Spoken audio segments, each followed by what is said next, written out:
Berarti dari 3 pertanyaan hanya 1 yang terjawab. Ini 3-tiganya terjawab, Pak. Ya. Nggak diterima sama Yesus, Pak. Kasihan loh, Pak. Shalom teman-teman, selamat datang kembali di channel Bang Kepo Rohani. Selamat datang bagi teman-teman yang baru mengunjungi channel ini. Ada hal yang menarik dari perdebatan antara Pendeta Budi Asali dan Ibu Nur ya kalau nggak salah. Nah di sana di sesi pertanyaan atau sesi tanya jawab ada seorang, saya nggak tahu ya, nggak perlu tahu juga. Ada seorang menanyakan kepada Pak Budi Asali dengan nada mungkin bercanda tapi serius begitu ya. Ya dengan nada yang santai lah. Tapi sebelumnya suasana ini sudah menjadi suasana yang kurang kondusif ya. Karena sebuah pernyataan Pak Pendeta Budi Asali membuat teman-teman dari Muslim merasa bahwa mereka diserang begitu ya. Padahal sebenarnya ya pertanyaan yang ya harusnya dijawab begitu dan nggak perlu emosi begitu ya. Jadi nah itu warna-warni dari sebuah perdebatan tersebut. Tetapi sebuah pertanyaan yang sangat menggelitik sebenarnya ya. Sangat menggelitik dan sering ini dipakai oleh orang-orang di luar sana untuk mengatakan bahwa orang yang percaya kepada Yesus Kristus yang memanggil nama Tuhan, merekalah orang yang tidak mendapat bagian dalam kerajaan surga.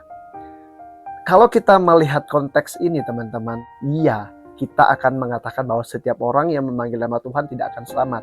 Tetapi apakah teks di dalam Alkitab itu semiskin itu sehingga dengan mudah kita mengatakan demikian? Tapi saya tidak heran ya. Saya tidak heran orang di luar sana yang membaca firman yang tidak menyelidikinya, maka mereka akan berkata seperti itu. Tapi baiklah, itu akan menjadi pembelajaran bagi orang-orang Kristen sendiri untuk lebih lagi menggali firman Tuhan tersebut. Nah, sebelum kita lebih lanjut membahasnya, mari kita dengarkan videonya. Mohon Pak Budi buka Matius pasal 7 ayat 21. Karena tadi Pak Budi ini yakin kalau meninggal pasti masuk surga. Ya saya tahu ayatnya bahkan lah. kita dikatakan kalau insya Allah itu nggak yakin masuk surga. Ya, Matius 7:21. Iya. Nah itulah. Bukan setiap orang yang berseru kepadaku, Tuhan masuk surga. Saya bacakan saja ya. Iya, betul, akan masuk ke dalam kerajaan surga, melainkan dia melakukan kehendak Bapa di surga. Ya. Pada hari terakhir banyak orang akan berseru padaku, Tuhan, Tuhan, bukankah kami bernubuat demi namamu dan mengusir setan demi namamu dan mengadakan banyak mukjizat demi namamu juga? Pada waktu itulah aku akan berterus terang kepada mereka dan berkata, aku tidak pernah mengenal kamu, enyahlah daripadaku, kamu sekalian pembuat kejahatan. Iya. Ya. Saya tanya sekarang ke Pak Budi, apakah Bapak Budi pernah bernubuat? Tidak pernah. Apakah Bapak Budi pernah mengusir setan? Pernah. Mengusir setan pernah ya, berarti hebat ya. Apakah Bapak Budi pernah melakukan mukjizat? Orang lumpuh bisa berdiri, buta bisa melihat? Tidak ya. Berarti dari 3 pertanyaan hanya 1 yang terjawab. Ini 3-tiganya terjawab, Pak. Iya. Nggak diterima sama Yesus, Pak. Kasihan loh, Pak. Ya, itu aja. Terima kasih. Oke. Iya. Teman-teman semuanya, kita sudah melihat sebuah cuplikan video pendek ya. Nanti teman-teman bisa menonton video fullnya di YouTube Pak Budi Asali ya. Nah, sebuah pertanyaan yang menggelitik dan saya pikir pertanyaan-pertanyaan orang yang ingin menjebak sebenarnya. Nah, oleh sebab itu saya sering mengkategorikan setiap orang yang bertanya itu. Ada yang bertanya untuk mengetahui sebuah kebenaran atau iman atau kepercayaan orang lain. Nah, bertanya untuk menjebak atau membuat orang itu terlihat bodoh begitu ya. Dan yang ketiga ini pertanyaan yang sengaja memang ingin memperkeruh keadaannya. Nah, teman-teman bisa melihatlah pertanyaan itu mengarah kemana begitu ya. Tetapi satu hal yang kita tahu bahwa setiap orang Kristen itu tidak hanya sekedar membaca tok, tetapi dengan pertolongan Roh Kudus kita menyelidiki apa yang dimaksud dengan firman tersebut. Maka di dalam teologi Kristen ada yang namanya teks dan konteks. Teks itu berbicara apa, konteksnya itu sedang berbicara apa. Oke, baiklah, sebagai pembelajaran untuk kita semua, khususnya teman-teman Kristen juga ya mungkin saling mengingatkan. Kalau di luar sana atau kepada Bapak yang tadi bertanya ya mungkin dia sudah tidak mau mengerti atau tidak mau tahu bahwa teks itu berbicara tentang apa. Pokoknya orang yang memanggil nama Tuhan, orang yang tidak bernubuat, orang yang tidak mengusir setan, orang yang tidak menyembuhkan orang sakit itu kalau mereka nggak melakukan semua itu, mereka nggak masuk surga. Kira-kira seperti itu. Baiklah, kita akan melihat konteksnya.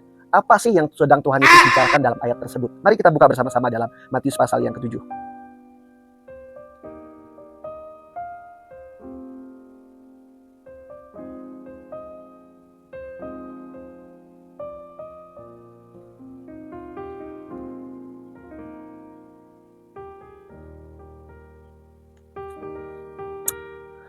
Baik teman-teman, kita akan membacakan dari apa yang sedang dibahas atau yang ditanyakan dari Bapak tersebut kepada pendeta Asalia.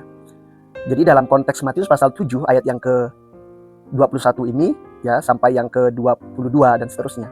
Sebenarnya kalau kita mau melihat sebuah konteks yang berkesinambungan di mana pasal-pasal sebelumnya Tuhan Yesus sedang berbicara kepada orang banyak atau yang disebut dengan khotbah di bukit. Tentu di situ ada murid-muridnya dan orang-orang yang mengikutinya yang mendengarkan.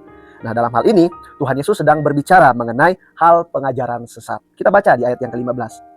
Waspadalah terhadap nabi-nabi palsu yang datang kepadamu dengan menyamar seperti domba, tetapi sesungguhnya mereka adalah serigala yang buas. Dari buahnya lah kamu akan mengenal mereka. Dapatkah orang memetik buah anggur dari semak duri atau buah ara dari rumput duri? Demikianlah setiap pohon yang baik menghasilkan buah yang baik, sedang pohon yang tidak baik menghasilkan buah yang tidak baik.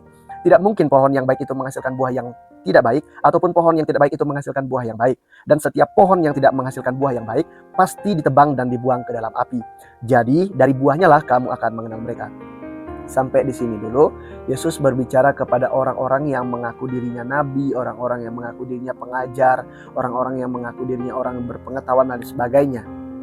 Tetapi, di dalam kehidupan mereka tidak menghasilkan kasih Kristus. Contoh, orang itu mungkin bisa pandai berkhotbah, orang itu mungkin jago pelayanan, orang itu bisa menyembuhkan orang sakit, orang itu bisa bernubuat. Tetapi kalau kasih tidak ada dalam dirinya, maka disebutlah orang itu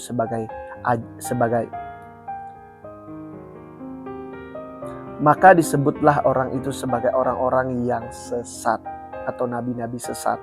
Nah, dilanjutkan bahwa bukan setiap orang yang berseru kepadaku Tuhan, Tuhan akan masuk ke dalam kerajaan surga, melainkan dia yang melakukan kehendak Bapakku yang di surga. Pada hari terakhir banyak orang akan berseru kepadaku, Tuhan, Tuhan, bukankah kami bernubuat demi namamu dan mengusir setan demi namamu dan mengadakan banyak mujizat demi namamu juga? Pada waktu itulah aku akan berterus terang kepada mereka dan berkata, aku tidak pernah mengenal kamu, enyahlah daripadaku kamu sekalian pembuat kejahatan. Jadi apa yang dimaksud di dalam Matius pasal 7 ayat yang ke-21 ini atau ayat yang ke-22? Bukan setiap orang yang berseru Tuhan, Tuhan yang masuk ke dalam kerajaan surga. Diteruskan loh. Padahal di situ ada koma, diteruskan loh. Melainkan dia yang melakukan kehendak Bapakku yang di surga. Ya. Jadi bukan setiap orang yang hanya tahu Yesus tetapi tidak mau melakukan perintahnya. Apalagi orang itu sudah mengatakan bahwa dirinya sudah bernubuat, orang itu sudah mengatakan dirinya mengusir setan dan sebagainya. Oke lah, sudah melakukan banyak sekali pelayanan hebat, tetapi dalam dirinya tidak memuliakan Yesus. Saya mau kasih tahu bahwa Injil yang sesungguhnya adalah Injil yang memberitakan pribadi Yesus itu sendiri. Jadi di luar itu orang tidak memberitakan Injil. Maka Injil yang benar adalah orang yang memberitakan bahwa Yesus Kristus adalah Tuhan dan Juru Selamat, dan Yesus Kristus adalah satu-satunya penyelamat bagi umat manusia.